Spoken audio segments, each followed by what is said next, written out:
Selamat sore, salam sejahtera. Yang terhormat Bapak Kepala Sekolah PD SMP 1 Danamu Bapak Heri Sasmito, yang terhormat Ibu Guru CGP Angkatan ke-9 Ibu Imratus Solika SPD, yang terhormat Ibu Wali Kelas 78 dan Bapak Ibu Guru kelas 8 dan 7.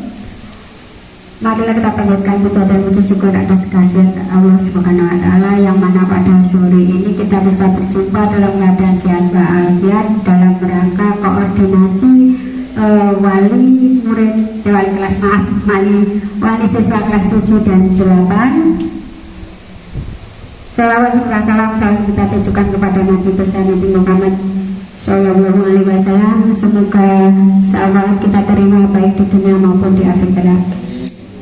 Mohon izinkan saya selaku MC akan membacakan susunan acara. Yang pertama, pembukaan. Mari kita buka acara sore ini dalam rangka koordinasi. Semoga nanti dalam rapat koordinasi ini membawa keberkahan bagi kita maupun siswa-siswa kita. Bismillahirrahmanirrahim. Yang kedua, sambutan dari Bapak Kepala Sekolah Bapak Heri Sasmito SPD. Yang ketiga, acara inti berjudul Diseminasi Budaya Positif oleh Ibu Imratus Solika SPD CGP Angkatan ke-9 dari UPT SMP 1 Danamu. Yang keempat, penutup dan doa. Kepada Bapak Heri Sasmito kami persilahkan. Bismillahirrahmanirrahim. Bapak Ibu yang saya hormati, ini sekaligus acara ini dikemas untuk menyampaikan budaya positif dari Bu Im yang saat ini lagi menempuh calon guru penggerak angkatan ke-9, dulu angkatan ke-4 dari Bu Rima sudah selesai, kemudian ini Bu Im angkatan ke-9, disusul nanti teman-teman yang lain. Bapak Ibu, calon guru penggerak ini memang harus dibekali dengan ilmu-ilmu tentang kurikulum merdeka, sekaligus dibekali ilmu-ilmu tentang budaya positif. Harapannya dengan budaya positif di setiap modul nanti akan bisa membawa kita berubah dari yang sudah positif menjadi lebih positif, dari yang belum positif atau negatif menjadi positif, bisa disampaikan kepada anak-anak. Nah, prinsipnya guru penggerak ini adalah bergerak dan menggerakkan. Nah, Bu Im ini sudah bergerak dan menggerakkan, akhirnya nanti semuanya bergerak-gerak begitu. Nah, jadi begitu Pak di sini bisa bergerak-gerak, nanti setelah bergerak dan menggerakkan, akhirnya semuanya bergerak-gerak. Oleh karena itu, monggo kita ikuti pemaparan tentang budaya positif dari CGP kita angkatan ke-9 yaitu Bu Im. Itu saja, terima kasih. Assalamualaikum warahmatullahi wabarakatuh.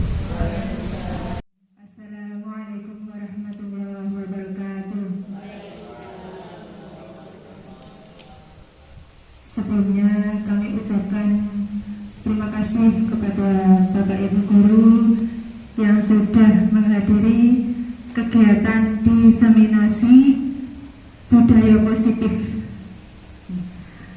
Yang terhormat Bapak Kepala Sekolah Bapak Heri Sasmito SPD Eskom, yang kami cintai Bapak Ibu Guru UPT SMP Negeri 1 Udana.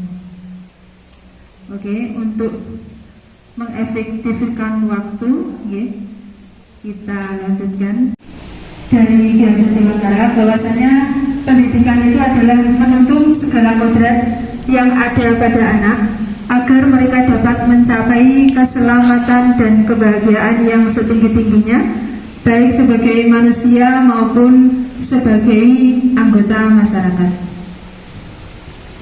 Nah, perlu diketahui bahwasannya pendidikan adalah tempat berlatih serta bertumbuhnya nilai-nilai kemanusiaan yang dapat diteruskan atau diwariskan. Nah, oleh karena itu, kita sebagai pemimpin pembelajaran atau guru, maka kita wajib menuntun siswa-siswi kita.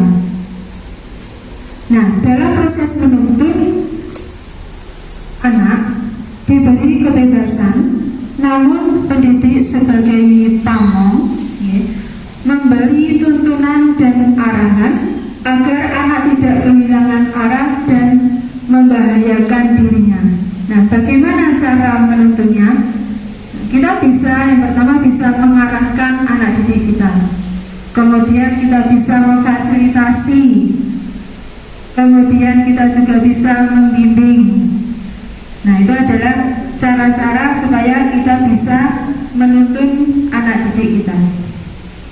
Nah, agar dapat memberikan pendidikan yang menuntun, seorang pendidik harus memahami dimensi-dimensi profil pelajar Pancasila. Nah, ini yang biasa kita gaung-gaungkan kepada anak didik kita, bahwasanya dimensi profil pelajar Pancasila itu ada berapa Bapak Ibu? Ada 6. Ada 6. Yang pertama adalah dimensi beriman dan bertakwa kepada Tuhan Yang Maha Esa. Nah, kira-kira ini sudah kita lakukan apa belum? Sudah. Nah, itu sudah ada contohnya, banyak sekali yang sudah kita lakukan. Di antaranya kegiatan sholat duha, kemudian sholat zuhur berjamaah, kemudian dikatahlil, dan masih banyak lagi. Kemudian yang kedua adalah berkebinekaan global, kemudian gotong royong, mandiri, bernalar kritis, dan kreatif. Nah, pada saat ini kita menggunakan kurikulum merdeka, perlu kita ketahui bahwasanya murid itu bukanlah sebagai objek, tetapi murid itu adalah sebagai subjek pembelajar. Jadi kita sebagai guru, kita harus bisa memberi pembelajaran yang berpusat pada peserta didik, di mana pada hari ini murid itu memiliki kebebasan berekspresi. Nah, kemudian bebas mengemukakan pendapat dan juga berkreasi. Nah, perlu diketahui bahwasanya murid memiliki kebebasan berekspresi. Nah, tetap kita sebagai guru yang bertugas sebagai fasilitator itu harus tetap mengarahkan anak didik kita. Budaya positif. Mungkin dari Bapak Ibu ada yang tahu budaya positif itu apa?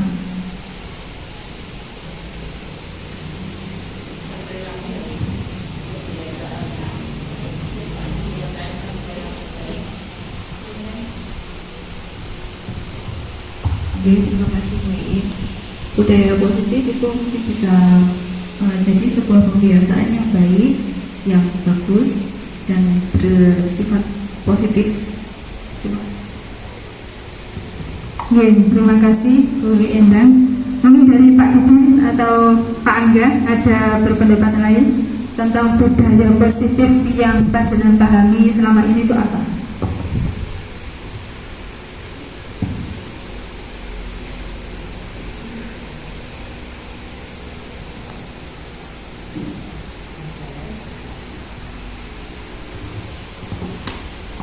Terima kasih. Mungkin kalau dari saya budaya positif itu yang dimaksud adalah sebuah kebiasaan yang selalu dilaksanakan secara berulang-ulang. Ya, tentunya suatu hal yang positif. Terima kasih. Ya, betul sekali apa yang disampaikan oleh Bu Endang dan Pak Didin. Tepuk tangan untuk kita semua. Budaya positif tentunya ini sudah dilaksanakan di sekolah kita di UPT SMP Negeri 1 Danau. Budaya positif itu merupakan suatu kegiatan atau kebiasaan yang dilakukan secara berulang-ulang, secara terus-menerus, yang nantinya akan menjadi karakter anak. Jadi suatu kebiasaan yang dilakukan terus-menerus oleh siswa-siswi kita secara berulang-ulang. Nah, nantinya itu akan menjadi karakter anak. Nah, contohnya kalau pagi hari, nah, anak-anak sudah melakukan budaya positif, yaitu sholat duha dan juga hafalan surat-surat pendek. Atau untuk anak yang beragama non-Islam itu melakukan literasi religi. Nah, kalau hal kebiasaan itu dilakukan secara berulang-ulang, nantinya di kemudian hari itu nanti bisa menjadi karakter anak didik kita. Itu adalah tujuan dari budaya positif.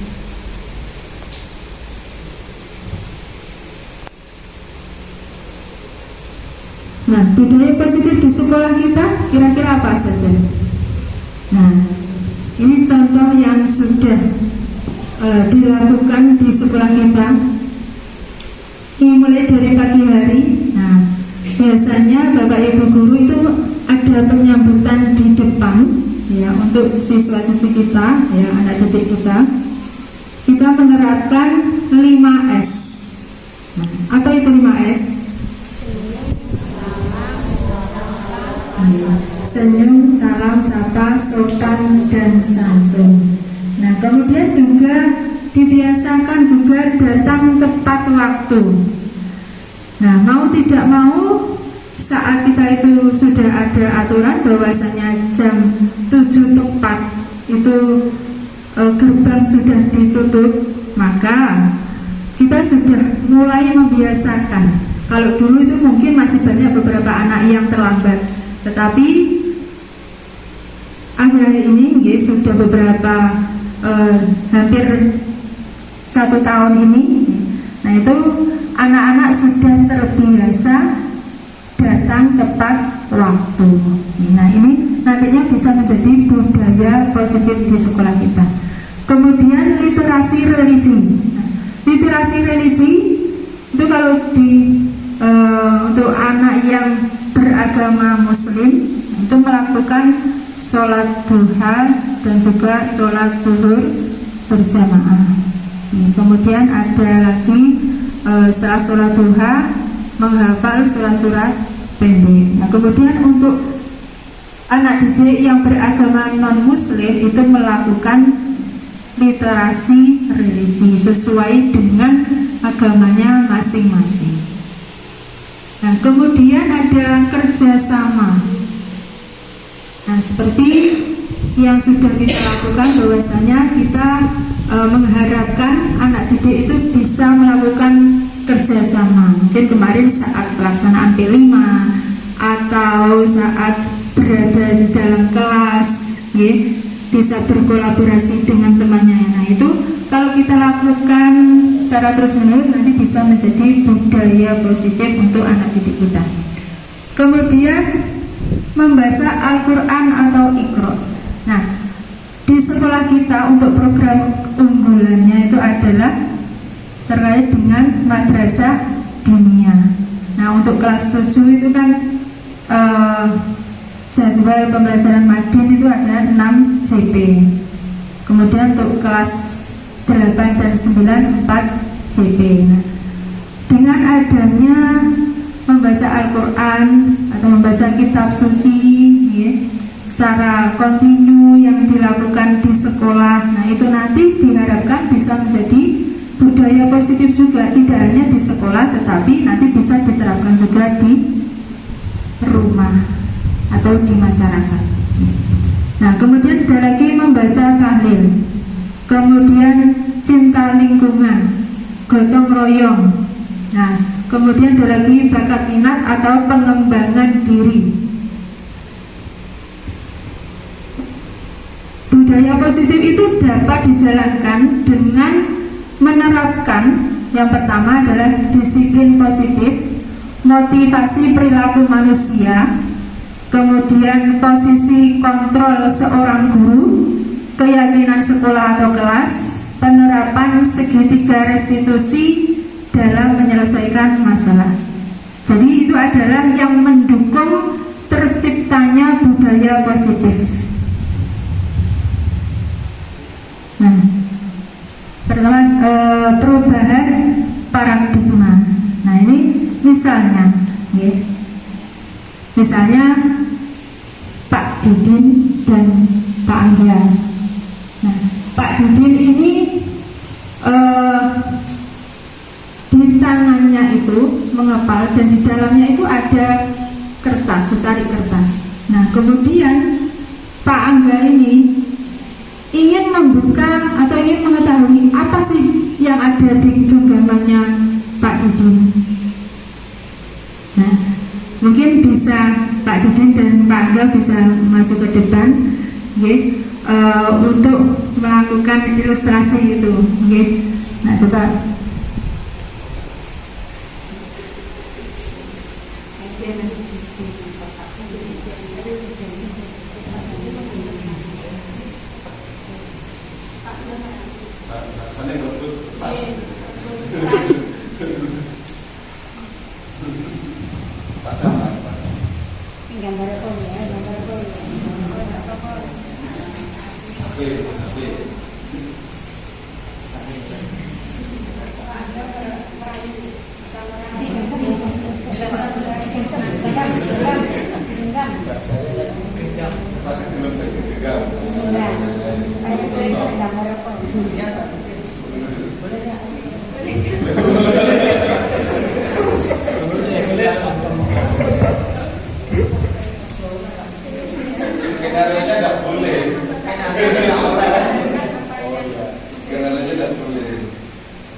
Pak Didin, apa itu di tangannya?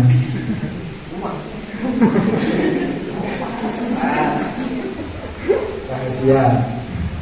Coba boleh lihat apa enggak? Coba Pak Didin.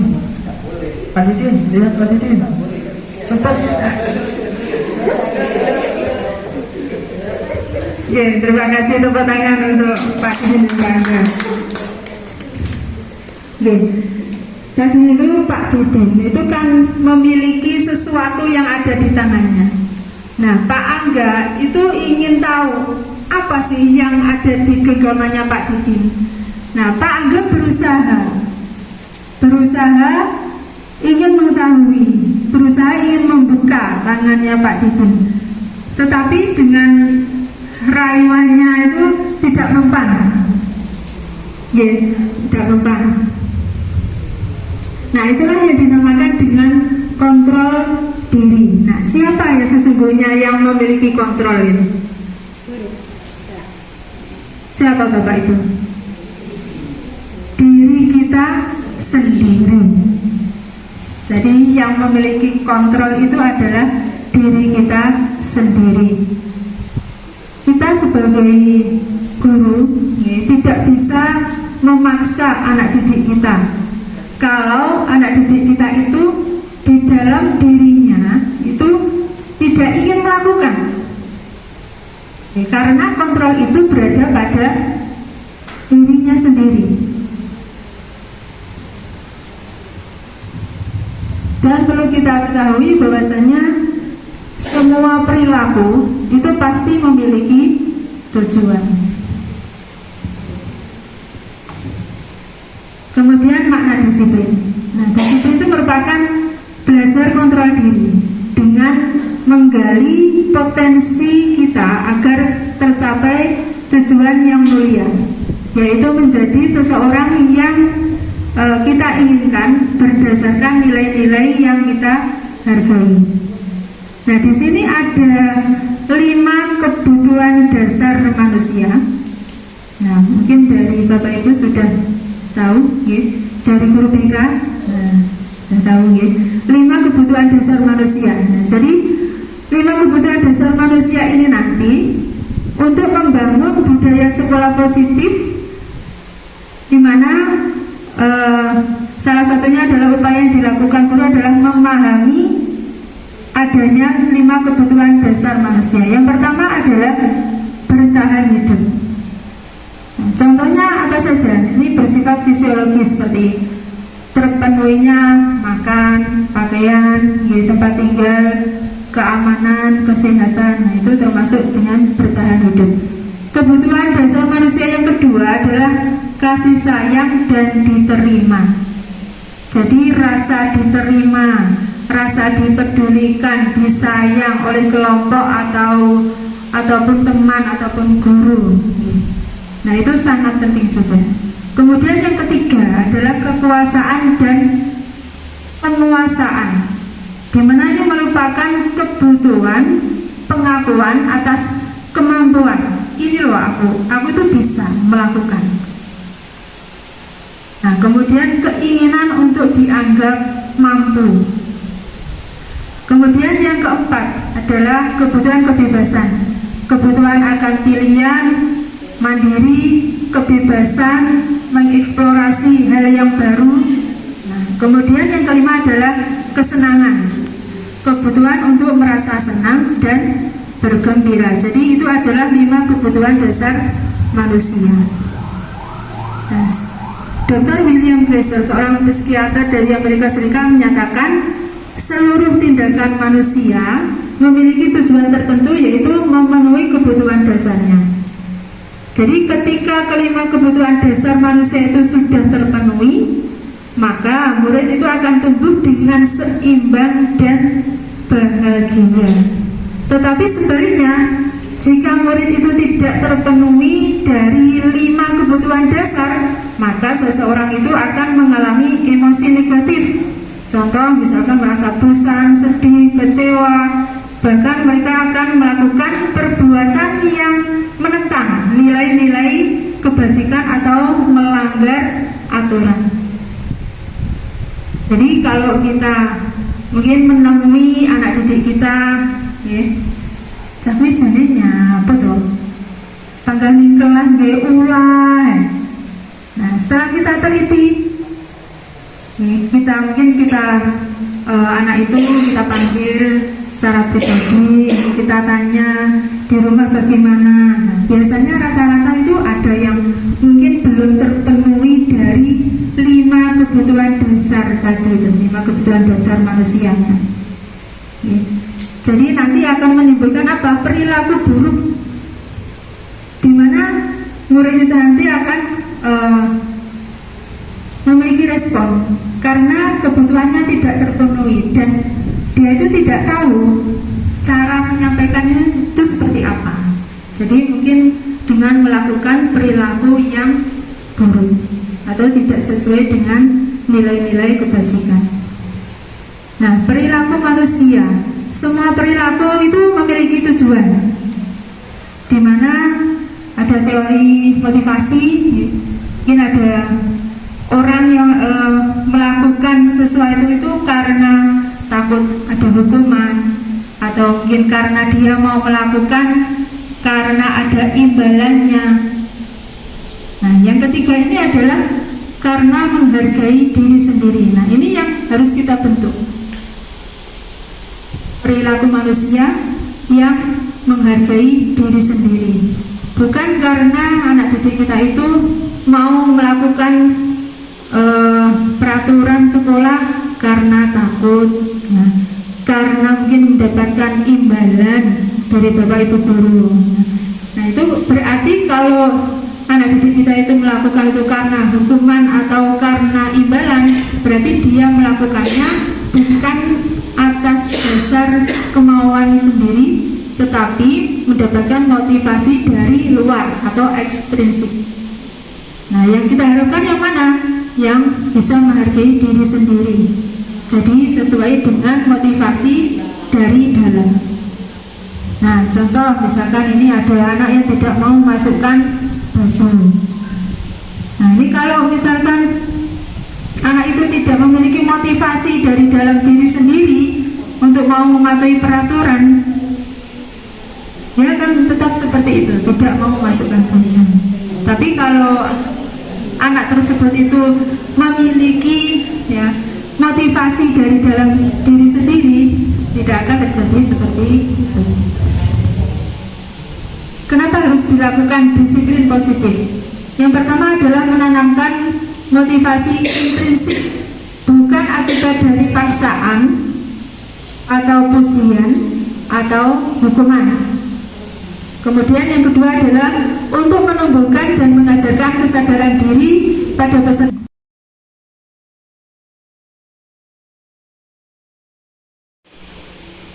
Motivasi perilaku manusia. Nah, apa saja motivasinya? Yang pertama ada yang karena menghindari hukuman atau ketidaknyamanan, atau karena ingin mendapatkan penghargaan atau imbalan, atau karena ingin menjadi orang yang bisa menghargai diri sendiri dengan melakukan nilai-nilai kebajikan. Nah, ini yang harus dibangun oleh Bapak Ibu guru. Motivasi intrinsik, di mana nanti menjadikan orang yang diinginkan menghargai diri sendiri dengan nilai-nilai kebajikan universal. Jadi harus menghindari motivasi anak dengan cara memberi hukuman dan iming-iming pemberian penghargaan atau hadiah agar tidak terbiasa termotivasi secara ekstrinsik.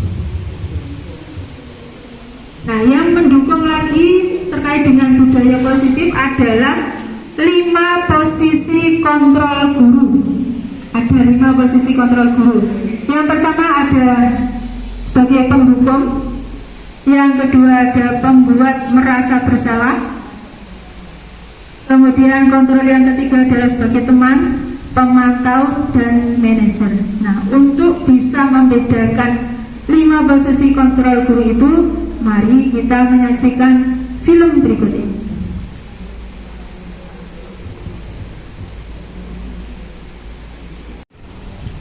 Sini kamu. Nah, Ren ini ceritanya terlambat, Bapak Ibu. Selamat pagi, Bu. Selalu terlambat. Kamu deh pasti terlambat. Kesusahan Ibu. Apa coba? Alasan kamu apa lagi? Kapan sih kamu tidak terlambat? Malas sekali ya kamu jadi anak. Saya Dasar pemalas. Gak kapok-kapok sih kamu. Sudah berapa kali terlambat? Sana, kamu keliling lapangan basket 2 kali. Kenapa saya harus keliling lapangan basket, Bu? Kenapa? Kamu melawan ibu. Berani-beraninya jawab. Sudah terlambat, masih berani jawab pula. Sekarang, keliling lapangan basket 5 kali sekalian. Biar kapok. Cepat. Pergi sana ke lapangan basket. Posisi penghukum biasanya berbicara dengan nada tinggi, menghardik, menunjuk-nunjuk, menyakiti, dan menyindir. Hukuman bisa berupa fisik maupun psikis. Ibu dan bapak guru hebat. Dampak yang terjadi pada murid ketika guru berada pada posisi penghukum adalah murid cenderung akan memberontak, bahkan menyimpan dendam. Nah, berikutnya posisi guru sebagai pembuat merasa bersalah.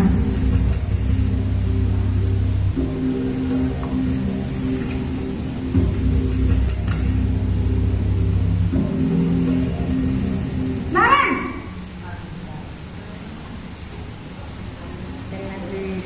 Selamat pagi, Bu. Naren, kamu kenapa terlambat lagi, nak?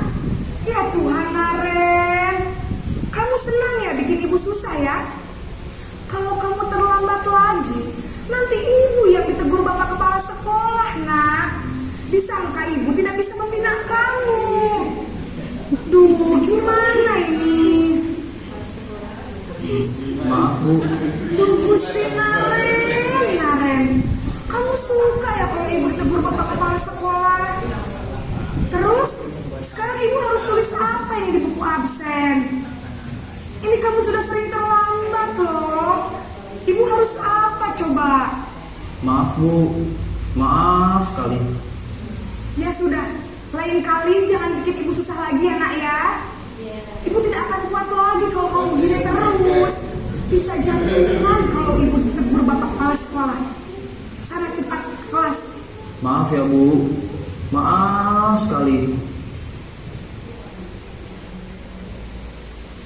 Posisi pembuat rasa bersalah berbicara dengan nada tenang, cenderung lembut, namun kata-kata yang diutarakan membuat murid merasa menjadi orang yang gagal, memandang buruk dirinya sendiri, merasa tidak berharga, dan tidak sanggup membahagiakan orang lain. Ketika guru mengambil posisi pembuat rasa bersalah, murid akan menganggap dirinya yang bersalah dan ia akan menyimpan emosi negatif tersebut di dalam dirinya. Selanjutnya yang ketiga, posisi teman.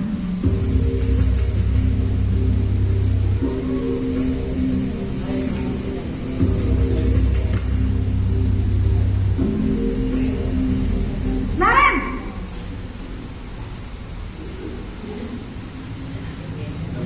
Selamat pagi Bu.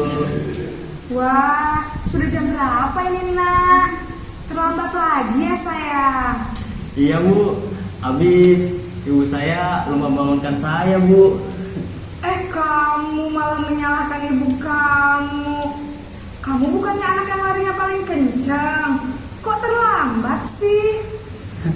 Iya Bu, saya memang terlambat bangun tadi. Jadi biarpun saya lari kencang, tetap gak kekejar Bu. Ya sudah sana. Nanti lain kali larinya lebih kencang lagi ya. Biar gak terlambat lagi. Bikin seneng ibu. Demi ibu. Bisa kan? Bisa lah Bu. Ya sudah sana masuk kelas. Ibu beresin urusan absen kamu. Kamu ini ada-ada saja.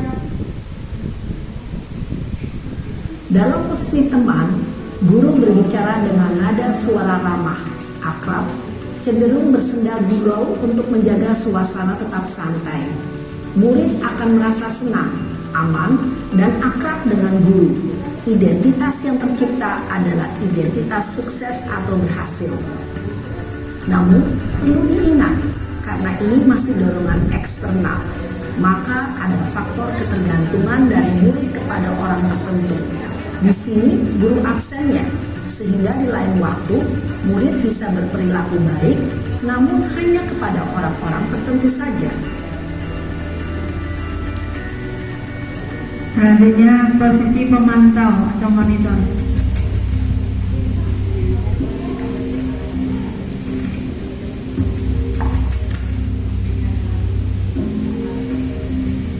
Naren!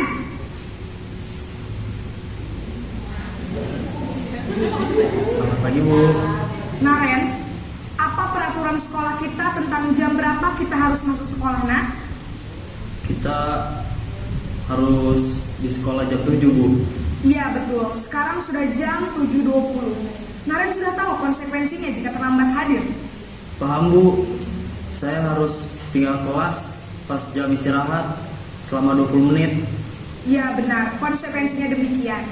Jadi nanti jam 9.30 pas istirahat, kamu harus tinggal di kelas, kerjakan tugas tambahan untuk ketertinggalan kamu, ya? Baik Bu.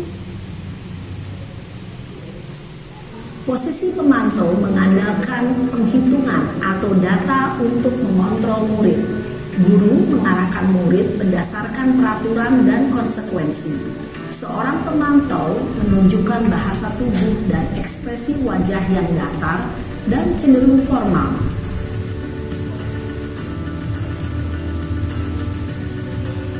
Posisi yang kelima, posisi manajer. Ini posisi yang diharapkan untuk Bapak Ibu Guru saat menangani masalah di sekolah. Naren!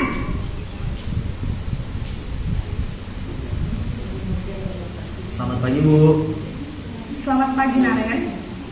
Maaf Bu, saya terlambat. Iya, sekolah masuknya jam 7, sekarang sudah jam 7.20. Jadi sekarang bagaimana ini Naren? Maaf Bu, saya lupa setel alarm saya semalam. Baiklah, menurut kamu, keyakinan sekolah yang mana yang perlu kamu tingkatkan? Menghargai diri sendiri dan orang lain mungkin ya Bu. Setuju. Jadi, apakah Naren meyakini prinsip saling menghormati tersebut? Iya Bu, saya meyakininya. Apakah Naren bersedia memperbaiki masalah keterlambatan ini? Bersedia Bu. Bagaimana kamu akan perbaiki masalah keterlambatan ini? saya akan coba untuk tidak lupa menyetel alarm saya, Bu. Baik, kalau Naren lupa menyetel alarm di rumah, ada orang yang kira-kira bisa bantu mengingatkan tidak? Ada, Bu. Kakak saya, Kak Emma. Ada lagi selain Kak Emma? Selain Kak Emma, ada ibu saya. Baik, jadi yang mengingatkan Naren adalah Kak Emma dan ibu kamu. Kira-kira akan mulai setel alarm kapan nih, Naren? Setelah pulang sekolah, akan segera saya lakukan. Baik, jadi Naren akan setel alarm untuk bangun besok pagi dan akan diingatkan oleh kakak dan ibunda Naren ya. Ada lagi yang mungkin perlu dilakukan, Naren, agar tidak terlambat bangun lagi? Tidak ada, Bu.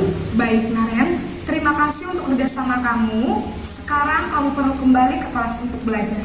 Baik, Bu. Terima kasih. Posisi manajer adalah posisi kontrol yang disarankan untuk membimbing murid memiliki sikap disiplin yang positif, yaitu murid yang mandiri, bertanggung jawab, dan dapat memecahkan masalah. Tujuan dari posisi ini adalah agar murid dapat berefleksi atas tindakannya. Guru akan dengan tulus memberikan pertanyaan-pertanyaan bermakna, sehingga membuat murid dapat belajar dari kesalahannya dan mencari sebuah solusi untuk menyelesaikannya. Ibu dan Bapak guru hebat, setelah mengamati adegan kelima posisi kontrol tadi, kira-kira posisi mana yang paling ideal? Posisi mana yang dapat menunjang motivasi intrinsik murid? Ya, tentu posisi manajer. Posisi ini memang posisi ideal yang ingin dituju setiap pendidik. Pada posisi inilah, guru dapat menerapkan disiplin positif yang berpihak pada murid, yang memerdekakan murid. Perjalanan seorang pendidik tentunya tidak mudah untuk sampai pada posisi seorang manajer. Namun, tujuan kita pasti, yaitu menciptakan murid-murid yang mandiri, merdeka, dan bertanggung jawab. Semoga penggambaran 5 posisi kontrol yang telah diperlihatkan ini dapat menjadi ajang refleksi bagi kita semua, agar dapat terus mengasah dan menerapkan disiplin positif yang memerdekakan murid. Mari terus berlatih dan bersemangat. Selamat menerapkan. Salam dan bahagia Ibu dan Bapak guru hebat.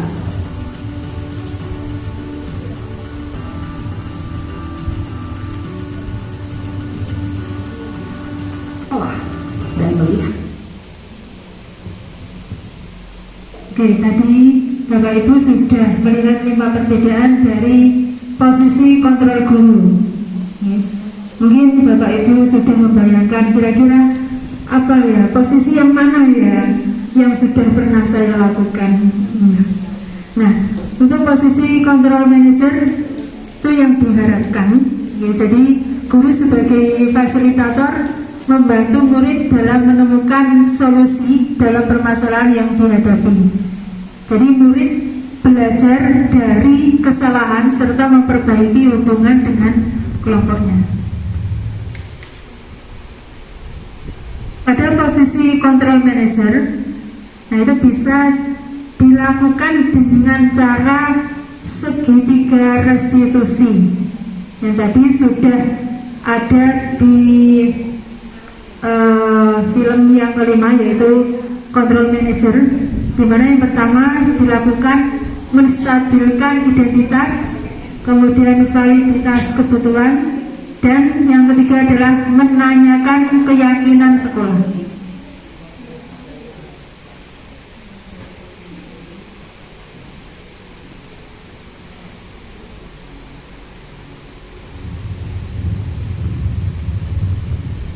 Nah, perlu diketahui bahwasannya dalam menunjang supaya terwujudnya budaya sekolah, kita bisa melakukan mulai dari membuat kesepakatan kelas, keyakinan kelas,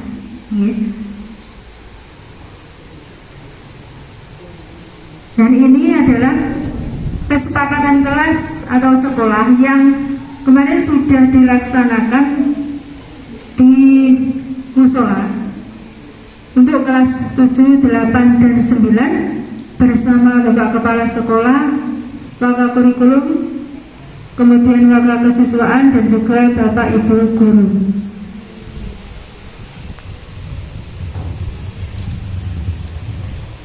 Nah, contoh dari kesepakatan kelas yang kemarin sudah disepakati oleh siswa anak-anak kita, yang pertama yaitu mengucapkan salam kepada guru dan teman, kemudian memanggil teman dengan awalan Mbak atau Mas. Jadi ini nanti bisa dibiasakan ya, memanggil teman dengan awalan Mbak atau Mas. Nah, untuk keyakinan kelas yang diharapkan dengan mengucap salam pada guru dan teman, berarti kita memberikan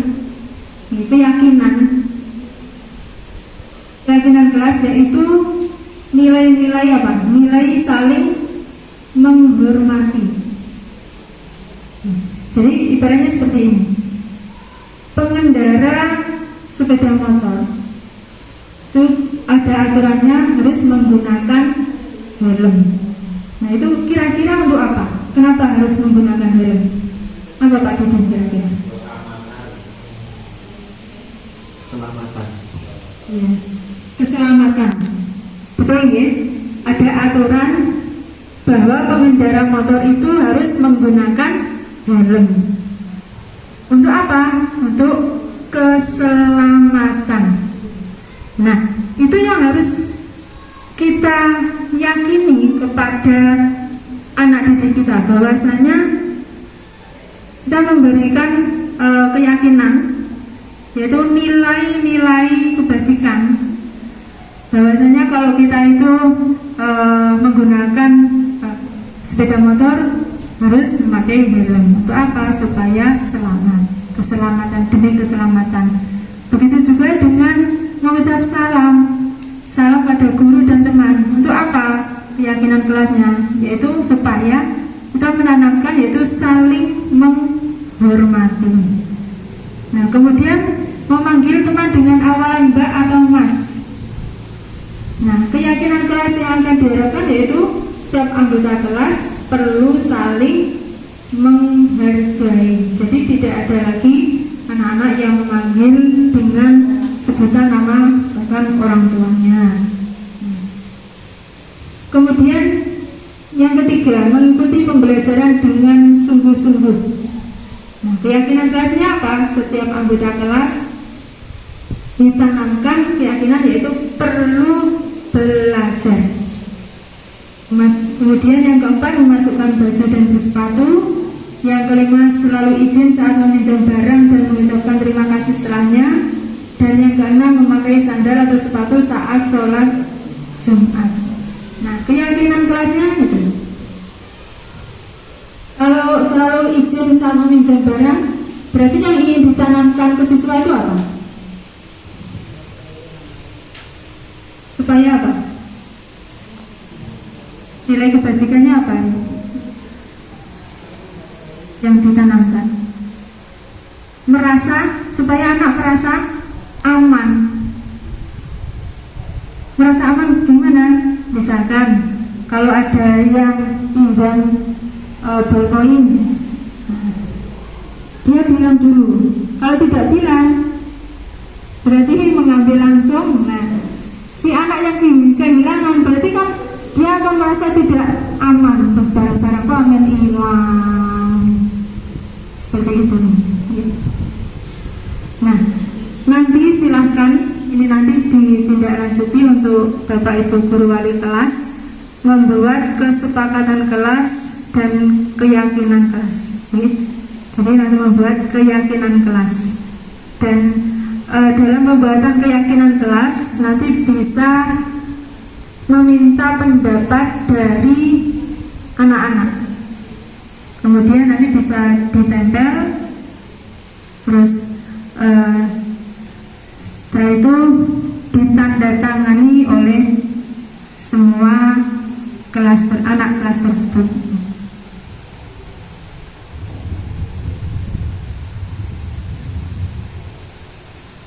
Nah, untuk prosedur pembentukan keyakinan sekolah atau kelas menggunakan kalimat positif. Oke. Kemudian keyakinan kelas itu jangan terlalu banyak.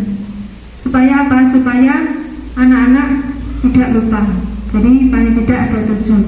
Nah, lebih dari 7. Nanti kalau terlalu banyak anak-anak pasti lupa.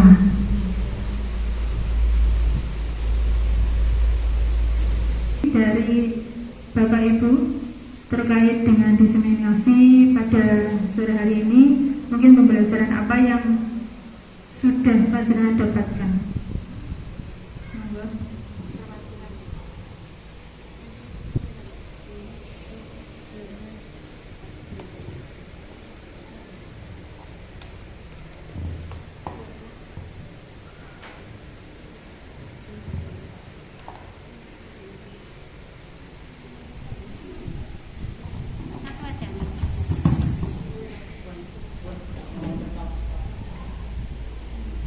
Tugas guru itu adalah menuntun peserta didik dalam hal kebaikan, dalam hal yang positif, menuntun belajar, menuntun beribadah gitu.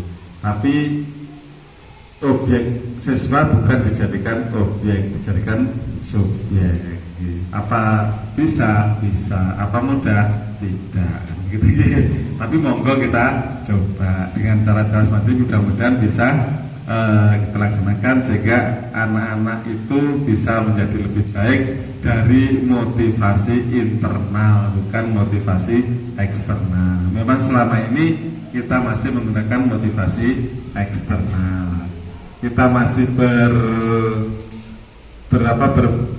masih kita menjadi pembuat bersalah atau menjadi guru sebagai penghukum, belum sampai kepada manajer ya, kita harapkan sebagai manajer. Oleh karena itu maka kita laksanakan sedikit demi sedikit dengan diawali membuat kesepakatan kelas dan menjadi keyakinan kelas. Nanti anak-anak akan berperilaku sesuai dengan keyakinan kelas masing-masing sehingga lama-lama menumbuhkan motivasi intrinsik pada diri anak-anak. Itu saja Bu Im, terima kasih. Terima kasih Mbak Neri atas refleksinya. Terima kasih Bapak Ibu guru semuanya yang masih menemani di sore hari ini. Saya akhiri. Wassalamualaikum warahmatullahi wabarakatuh. Anak-anakku siang hari ini? Oke, anak-anakku pada siang hari ini kita akan membuat kesepakatan kelas ya, di mana nanti kesepakatan kelas itu nanti akan menjadi keyakinan kelas ya. Silakan ya, nanti kalian tuliskan di kertas ini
Setelah itu nanti saat jam 3 kamu ke ruangan ibu.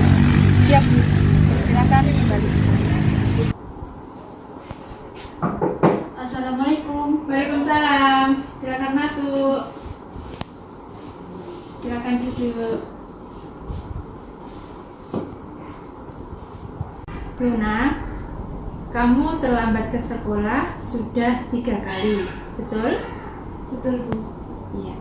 Setiap kamu terlambat pasti ada alasan. Kira-kira apa Luna? Maaf Bu, saya sering bangun kesiangan karena saya bermain medsos. Terlambat ke sekolah itu suatu kesalahan bukan? Iya Bu. Baik, Luna, berbuat kesalahan itu adalah hal yang manusiawi. Setiap orang pasti pernah berbuat kesalahan. Yang terpenting kita harus selalu belajar dari kesalahan tersebut dan berusaha untuk memperbaikinya.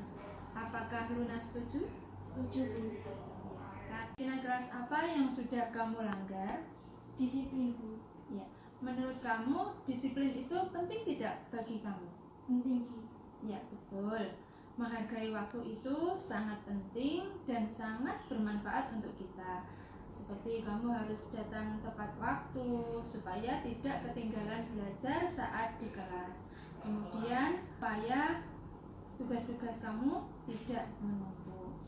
Jadi kita, apakah kamu setuju? Setuju Bu. Iya. Kamu tahu keyakinan kelas yang sudah disepakati? Tahu Bu. Ya. Kalau datang ke sekolah terlambat itu apakah sudah sesuai dengan keyakinan kelas? Tidak Bu. Kita harus selalu bertanggung jawab terhadap diri sendiri, terutama dalam menghargai waktu. Apakah kamu setuju Luna? Saya setuju Bu. Saya menyesal sudah sering terlambat. Saya mohon maaf Bu. Luna, sikap yang baik sudah kamu lakukan. Setelah melakukan kesalahan, kamu minta maaf. Menurut kamu, apa yang kamu lakukan agar kamu tidak datang terlambat lagi? Saya akan tidur lebih awal lagi Bu, supaya tidak bangun kesiangan. Baik Luna, kamu sudah menemukan solusinya dan ibu akan berkomunikasi dengan orang tua kamu supaya kamu tidak datang terlambat lagi ke sekolah. Dan sekarang silakan kamu kembali ke kelas. Baik Bu, terima kasih. Ya, terima kasih.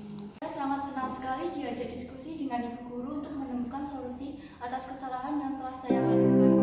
Saya tidak akan tidur malam lagi, tetapi